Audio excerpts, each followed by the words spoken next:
Bonsoir à tous. Eh bien, prenons un instant pour lire et méditer un passage du livre du ciel de Luisa Picaretta.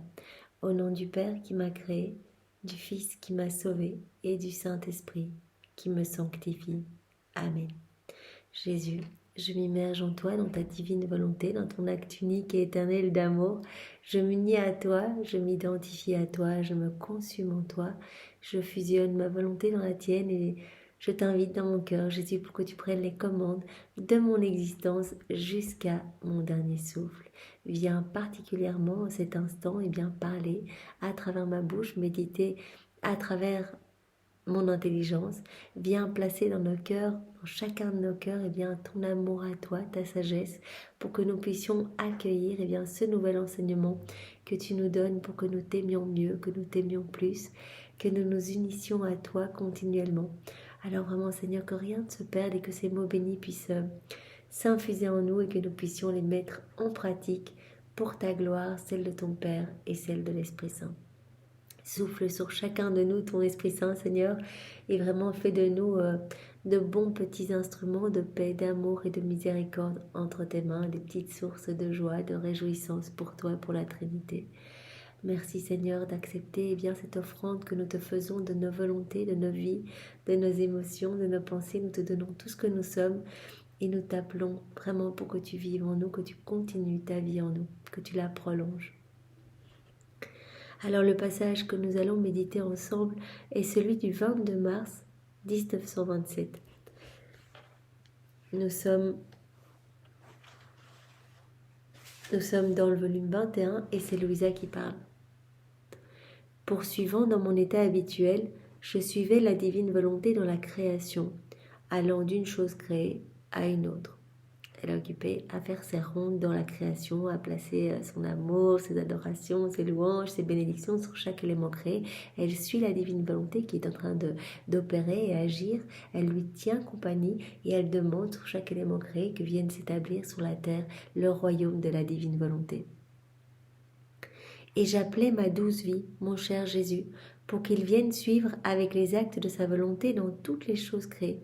Donc elle appelle Jésus. Elle se dit, mais si je place des prières sur les éléments créés, directement, cela part en écho voilà, partout sur la terre, dans le ciel. Et donc vraiment, c'est magnifique et cela vient directement au pied de la Trinité. Donc elle se dit, je vais appeler Jésus dans chaque élément créé.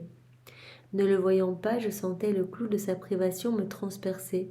Et dans ma douleur, je lui dis, mon Jésus, je ne sais pas quoi faire pour te trouver. Je demande à ta justice de t'appeler dans la mer et à ta puissance dans le fracas des vagues, et tu ne m'écoutes pas. Je le demande à la lumière du soleil et à l'intensité de sa chaleur, qui symbolise ton amour, et tu ne viens pas. Je dis à l'immensité de tes œuvres, dans l'immensité de la voûte des cieux, de t'appeler, et c'est en vain. Donc elle fait cela, elle appelle Jésus partout dans chaque élément créé. Et donc vraiment, elle dit Jésus, mais pourquoi tu ne viens pas? Que puis-je faire pour te trouver? Si je ne te trouve pas au milieu de tes œuvres, dans les limites de ta volonté même, où puis-je trouver ma vie?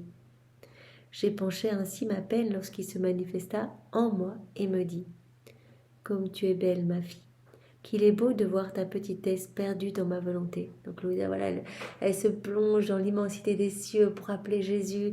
Elle se plonge dans la mer, vraiment en pensée. Vraiment, elle fait ses rondes, elle rentre vraiment, elle offre voilà toute la puissance qu'il y a dans les vagues et sur chacune des vagues. Elle dit Jésus, viens voir ta petite fille voilà dans la chaleur du soleil. Elle se met dans chacun des rayons et elle dit Jésus, viens voir la petite fille nouvelle-née, ta divine volonté. Jésus lui dit mais tu es tellement belle là au milieu de toutes mes œuvres. C'est trop beau de te voir me chercher au milieu de mes œuvres sans me trouver. Et je lui dis mon Jésus, tu me fais mourir. Dis-moi où te caches-tu? Et Jésus, je suis caché en toi. Quand on vit dans la divine volonté, voilà, il y a cette vie divine qui grandit en nous à chaque fois qu'on fait des actes, des rondes, des réparations, des prières dans la divine volonté. Eh bien, on alimente cette vie divine qui peut vraiment s'épanouir en nous. Et donc Jésus est là, il l'a dit, c'est moi. Quand vous faites des actes en union avec moi, c'est moi qui les fais en vous. Donc je viens, mais je ne viens pas seule, je viens avec mon royaume, je viens avec mon Père, je viens avec l'Esprit Saint. Donc il dit à Louisa, voilà, tu ne me vois pas physiquement, mais je suis cachée en toi, je suis là. Lorsque tu entends la voix de quelqu'un, Tu te dis qu'en entendant la voix de cette personne, elle doit être près de toi. Ma volonté est l'écho de ma voix. Si tu restes dans ma volonté et que tu fais ta ronde parmi les œuvres de mon fiat, tu es déjà dans l'écho de ma voix. Et je suis alors près de toi ou en toi. Quand tu fais tes rondes, tu es près de moi, je suis là, je suis en toi, parce que partout où est ma divine volonté, eh bien, je suis. C'est ma divine volonté qui opère, qui travaille dans chaque élément créé pour conserver mes qualités divines dans chaque petite chose. Donc, partout où il y a la divine volonté, eh bien, c'est vraiment comme l'écho de ma propre voix. Je te fais le don avec mon fiat de te rendre jusqu'où parvient ma voix et aussi loin que s'étend mon fiat. Surprise, je lui dis, mon amour, ta voix s'étend très loin parce qu'il n'existe pas de lieu où ta volonté ne soit pas, puisque Jésus a dit, voilà, partout où il y a ma divine volonté, eh bien c'est vraiment l'écho de ma voix, donc je suis là à chaque fois. Et donc Louisa, elle dit à Jésus, mais donc ça veut dire que ta voix, elle porte loin, parce que tout est régi par ta divine volonté. Il n'y a pas un lieu où ta volonté ne soit pas.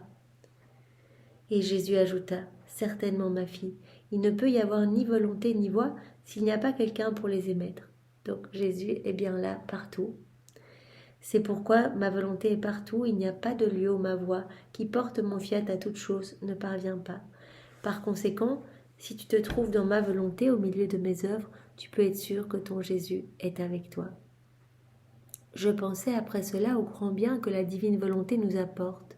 Et alors que j'étais totalement immergée en elle, mon doux Jésus ajouta, « Ma fille, lorsque le soleil se lève, il chasse l'obscurité et fait apparaître la lumière. » Donc Jésus prend à nouveau cette comparaison du soleil de sa divine volonté pour nos âmes avec le soleil, le soleil ici-bas, le bien qu'apporte ce soleil. Il dit, voilà, regarde, quand le soleil se lève le matin, regarde les merveilles qui s'opèrent dans la nature. L'humidité de la nuit qui a recouvert les plantes les a alourdies et abattues. Au lever du soleil, cette rosée nocturne est changée en perles qui décorent toutes choses, les plantes, les fleurs et toute la nature. Sa splendeur argentée leur redonne joie et beauté et chasse la torpeur de la nuit. Il dit, regarde dans la nature, qu'est-ce qui se passe la nuit, il y a une espèce d'humidité un peu lourde sur les éléments créés. Et quand le soleil arrive, eh bien, il va changer cette humidité en petite rosée, comme en petite perle argentée sur chaque élément. Et tout est magnifique, tout est magnifié, tout est superbe. Et en fait, tout chasse la torpeur de la nuit. Sa lumière enchantée semble aider toute la nature à se revitaliser, à s'embellir et à reprendre vie. Tout reprend lumière, tout reprend beauté, tout reprend vie. La nuit, la mer, les rivières et les sources évoquent la crainte. Voilà, la nuit, si on regarde une rivière, si on regarde la mer, voilà, c'est tout sombre, une grosse masse sombre, ça peut vraiment inspirer la peur. Mais quand le soleil vient montrer la diversité et la vivacité de leurs couleurs, c'est magnifique. Quand il y a le soleil qui se réfléchit sur la mer, tout est brillant, tout est magnifique. Et quand les rayons transpercent les eaux, on peut voir les poissons, l'eau devient transparente. Donc c'est super. Donc on peut imaginer comment agit cette lumière dans notre âme si on se laisse travailler par les mains divines, si on s'abandonne entre les mains de Jésus, si on unit notre volonté à la sienne. Vraiment notre âme va être regorgée de cette lumière et vraiment elle va être embellie, elle va être purifiée comme la lumière du soleil qui purifie toute chose. De la même manière, lorsque ma volonté se lève, tous les actes humains sont revêtus de lumière. Un acte fait dans nos volontés propres, comme l'herbe, la chargée de l'humidité le matin, tout est sombre, tout est laid quand on fait quelque chose seul. Mais quand on le fait uni à Jésus, quand on unit notre volonté à la sienne, et bien directement notre acte devient divin, devient éternel, devient beau, crée de la lumière partout. Cette lumière chasse les ténèbres, non seulement dans notre âme, mais dans toutes les âmes.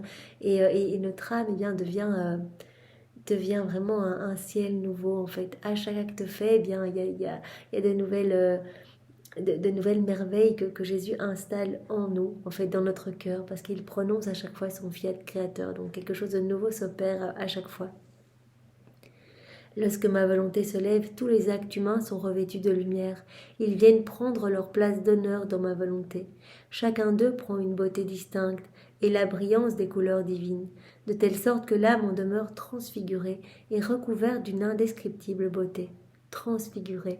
L'âme en devient transfigurée. Vous imaginez, cela nous fait penser voilà, à la transfiguration de Jésus sur le mont Tabor. Il devient tout lumineux, vraiment resplendissant, voilà, comme nous disent les Écritures. Voilà, il avait vraiment un vêtement plus blanc que vraiment magnifique. Eh bien, notre âme est transfigurée à chaque fois qu'on fait des actes dans la divine volonté, mais des petits actes du quotidien, des petites choses tout à fait banales. Voilà, je mange dans ta divine volonté, Seigneur, on va faire ça ensemble, on va marcher ensemble, on parle ensemble. Jésus, je veux dormir dans ta divine volonté, je veux voilà, aller au travail dans ta divine volonté. Toutes ces petites choses que l'on fait durant nos journées, et bien sûr, on les fait seuls. Nos actes sont vraiment empreints de noirceur, de puanteur, vraiment, voilà. Mais quand on les fait en union avec Jésus, tout devient magnifique, tout devient lumière et notre âme en est transfigurée. Donc Jésus transforme notre âme au fur et à mesure, comme il nous l'avait dit, je pense que c'était dans les premiers volumes qu'on a médité ensemble, donc je pense le volume 11, et bien il tissait un filet de lumière à chaque fois qu'on faisait un acte dans la divine volonté. Donc autour de notre âme, voilà, il embellissait notre âme avec sa maman, il retirait toutes les mauvaises choses, comme des grosses mauvaises herbes. On peut vraiment imaginer que vraiment il défriche tout ce qui nous rend mauvais, tout ce qui nous tient éloigné de lui, en fait, tout ce qui nous a vraiment tenus dans ces ténèbres. Et donc il retire tout, il embellit et il place vraiment ce filet de lumière magnifique au point de rendre notre âme resplendissante de sa lumière et de son amour à lui. Lorsque ce soleil se lève, le soleil de ma volonté, donc, il disperse tous les maux de l'âme. Il chasse la torpeur que les passions auraient produite. Donc voilà, cela nettoie nos mauvaises passions, nos mauvais comportements, nos mauvaises tendances, toutes les choses mauvaises en fait, tout ce qui est, comme dit Jésus, ni moi, ni de moi, ni pour moi, je le retire de l'âme en fait, quand elle me donne son oui, quand elle s'abandonne entre mes bras. Devant la lumière du divin fiat, ses passions elles-mêmes se nourrissent de cette lumière et aspirent à se convertir en vertu pour rendre hommage à mon éternelle volonté. Donc même des mauvaises passions, des choses voilà, qu'on a l'habitude de faire et on essaie de lutter voilà, avec notre volonté propre depuis des années. Et puis tout d'un coup, en fait, on remarque voilà, on essaie de faire des actes dans la divine volonté et petit à petit, eh bien, ces choses disparaissent, ces mauvais comportements disparaissent.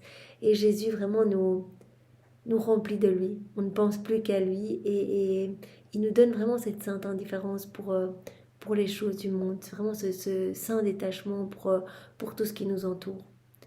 Lorsque ma volonté se lève, tout devient joyeux. Donc comme il avait déjà dit dans tous les passages précédents, donc les jours précédents, vraiment il vient marquer l'âme du sceau de son divin bonheur, de sa paix éternelle. Tout devient joie en fait, parce que la divine volonté, elle contient tout ce qu'il y a de plus beau en fait. C'est la source de tous les bienfaits. Et donc vraiment, quand Jésus, quand Jésus vient s'installer dans notre cœur, il vient avec tout. Et donc il nous marque de ce sceau, de la joie éternelle en fait. Tout devient joyeux dans cette âme. Les peines sont comme la mer, la nuit qui instille la peur. Si ma volonté se lève, elle chasse la nuit de la volonté humaine, chasse toutes les peurs et forme dans ses peines une fondation d'or dans l'âme. Donc voilà, nous pouvons avoir la certitude que si nous avions voilà, des peurs, des doutes, des choses difficiles, des débordements émotionnels, que sais-je, eh bien le Seigneur nous dit, si vous avez cette constance, et cette constance je vous la donnerai, il suffit voilà, de revenir à moi et vraiment je vous donnerai ma constance divine. Regardez les cieux, l'immuabilité des cieux. Eh bien, tout est marqué par ma constance. Donc, je vous donnerai cette constance. Donc, ce ne sera même pas votre travail. Ce ne sera même pas difficile voilà, de vous rappeler de faire des actes parce que je viendrai moi-même m'inviter à vous dans vos pensées pour que vraiment vous puissiez m'inviter dans vos actions. Et donc, au fur et à mesure, les mauvaises choses en vous vont se nettoyer. Et les peines vont vraiment être converties en or. Vos doutes, vos peurs, tout va être vraiment nettoyé. Elle revêt de sa lumière les larmes amères de ses peines et les cristallise en une mer de douceur. Voilà, les larmes sont changées en petites gouttes, comme des petites pierres précieuses, quoi. De manière à former un horizon admirable et enchanteur. Y a-t-il une chose que ma volonté ne puisse pas faire? Elle peut tout faire et elle peut tout donner. Tout faire et tout donner. Et c'est magnifique, quoi. On ne se rend pas compte de ce qui se passe. En fait, nous, on a l'impression que voilà, extérieurement, rien ne se passe. Si on regarde une âme qui vit dans la divine volonté, elle vit comme toutes les autres personnes, peut-être même qu'elle n'a pas énormément de temps pour prier, mais tout ce qu'elle fait devient prière. Tout ce qu'elle fait, même si elle est en train de faire sa vaisselle, en train de nettoyer son sol, elle peut être chez elle, elle peut être vraiment juste assise dans un fauteuil à lire, etc. C'est la plus grande missionnaire qui soit. Cette âme qui fait des actes en union avec Jésus. Parce que tous ces actes sont magnifiques et vont pouvoir toucher les cœurs. Tous vont pouvoir recevoir quelque chose, nous dit Jésus, pour autant que l'âme soit un petit peu ouverte et disposée. Toutes les âmes recevront de cet acte fait en union avec moi. On fait un acte avec Jésus, il y a des retombées dans tous les cœurs, même des âmes du passé, même des âmes du futur. Donc c'est absolument magnifique. Y a-t-il une chose que ma volonté ne puisse pas faire? Elle peut tout faire, elle peut tout donner. Là où ma volonté se lève, elle apporte des choses dignes de nos mains créatrices. À chaque fois, vraiment Jésus prononce son fiat créateur, il prononce également, nous le savons, la parole de la consécration sur notre âme. Chaque acte, vous imaginez notre âme qui devient hostie. On devient hostie pour Jésus, on devient hostie pour nos frères et sœurs, on devient hostie dans le monde. Un acte, une hostie. Vous voyez, dans le ciboire, imagine, il y a 15 hosties. 15 actes, c'est la même chose. Un acte, une hostie. Donc c'est vraiment... moi, je suis subjuguée par tant de beauté, tant de merveilles, en fait. C'est tellement magnifique. Alors, Seigneur, nous nous offrons à toi et nous voulons vraiment que tu utilises nos vies, que tu viennes et que tu puisses faire de nos cœurs des petits tabernacles d'amour où tu pourras te reposer, où tu pourras déposer tes peines, tes amertumes, où tu pourras te rafraîchir, où tu pourras t'abreuver, où tu pourras te nourrir. Nous entendons compenser tous les manquements d'amour. Nous entendons par nos vies, par tous nos mouvements conscients et inconscients, par tous nos battements de cœur. Nous entendons te donner toute la gloire, l'amour, l'honneur que les hommes auraient dû te donner, qui ne t'ont pas donné, Seigneur. Nous voulons réparer pour tous et nous voulons que tu puisses être heureux, que tu puisses être reconnu de tous et que ton royaume puisse s'établir ici-bas, comme il est déjà bien établi dans le ciel. Merci Seigneur et sois loué, béni et glorifié au nom de tous dans ta divine volonté. Au nom du Père et du Fils et du Saint-Esprit. Amen. Soyez tous bénis. Au revoir.